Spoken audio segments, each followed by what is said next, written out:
Hi friends, அஸ்ஸலாமு அலைக்கும். Welcome to Raifa kitchen. நம்ம இன்றைக்கி பார்க்க போகிறது ஒரு ஹெல்த்தியான காலை உணவு, அப்புறம் சாயங்காலம் ஸ்நாக்ஸாகவும் செய்யக்கூடிய ஒரு சிம்பிளான ரெசிபி தாங்க. எப்போவுமே ஒரே மாதிரி இட்லி, தோசை, சப்பாத்தின்னு செஞ்சு கொடுத்துட்ருக்கீங்களா? அப்புறம் சாயங்காலம் ஆகிட்டா பசங்களுக்கு நொறுக்கு தீனியாக ஆயில் ஃபுட்டாக கொடுக்குறீங்களா? உங்களுக்கான வீடியோ தான். கொஞ்சம் மாற்றி நம்ம செஞ்சு பார்க்கலாம், அது ஆரோக்கியமாகவும் கொடுக்கலாம். வாங்க வீடியோக்குள்ளே போகிறதுக்கு முன்னாடி அப்படியே நம்ம சேனலை சப்ஸ்கிரைப் பண்ணிவிட்டு வந்துடுங்க. அவல் வச்சு தான் நம்ம இன்றைக்கி செய்ய போகிறோம். நீங்கள் சிகப்பு அவல், வெள்ளை அவல் இப்படி எதுனாலும் எடுத்துக்கலாம். நான் 1.5 கப் அளவுக்கு வெள்ளை அவல் எடுத்திருக்கேன். இது நல்லா தண்ணி வச்சு நம்ம கழுவிட்டு வந்துடலாம். ஒரு 2 தண்ணி வச்சு கழுவிட்டு தண்ணியை வடிச்சிட்டு வந்துடுங்க.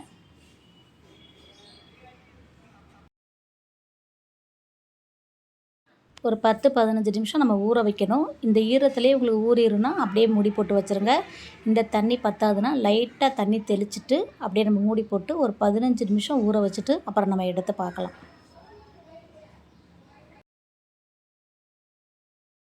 தாளிப்பு ரெடி பண்ணிடலாம். நான் வந்து அடுப்பில் ஒரு கடாய் வச்சுட்டு சூடானதும் தேங்காய் எண்ணெய் சேர்த்துக்க போகிறேன். தேங்காய் எண்ணெய் சேர்த்தா வாசனையும் நல்லாயிருக்கும், டேஸ்ட்டும் நல்லாயிருக்கும். இப்போ எண்ணெய் சூடானதும் 1 ஸ்பூன் கடுகு உளுத்தம் பருப்பு சேர்த்துக்கிறலாம். ஒரு கொத்து கருவேப்பிலை சேர்த்துக்கலாம்.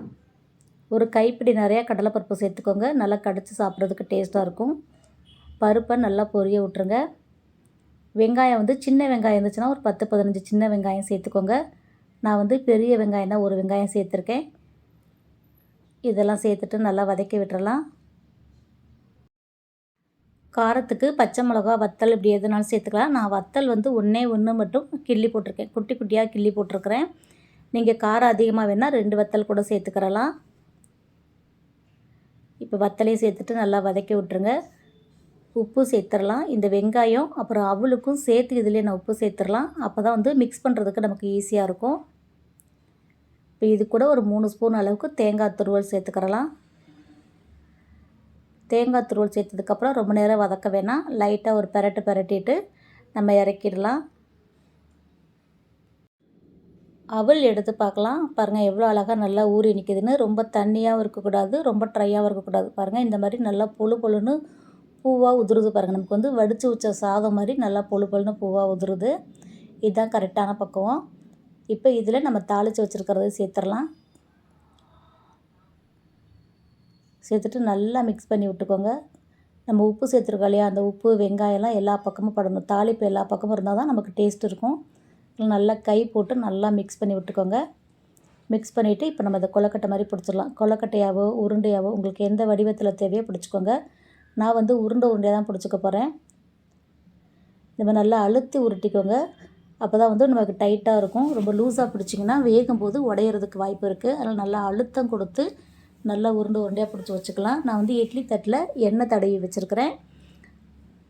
இப்போ எல்லா உருண்டையும் நம்ம உருட்டிட்டு பார்க்கலாம். தண்ணி வந்து ஃபஸ்ட்டு நல்லா கொதிக்க விட்டுக்கோங்க. கொதிச்சதுக்கப்புறம் வச்சா தான் நமக்கு சீக்கிரம் வெந்து வரும். தண்ணியும் கொதிச்சிருச்சு. உருண்டைகள் எல்லாமே நம்ம பிடிச்சி வச்சுட்டோம். நம்ம வேக வச்சிடலாம். நான் வந்து மேல் தட்டில் தான் கொழுக்கட்டைக்கு எடுத்து வச்சுருக்கேன். கீழ்த்தட்டு வந்து வேஸ்ட்டாக இருக்கு இல்லையா, அதனால் இதில் வந்துட்டு கப்பக்கிழங்கு வைக்கலான்னு சொல்லிவிட்டு தோலை சீவிட்டு கழுவிட்டு வச்சுருக்கேன். கொழுக்கட்டை வேகிறதுக்குள்ளே இந்த கிழங்குமே வெந்துடும். அதனால் இதை கீழே இருக்க தட்டில் வச்சுட்டு மேலே நம்ம கொழுக்கட்டையை வச்சிடலாம்.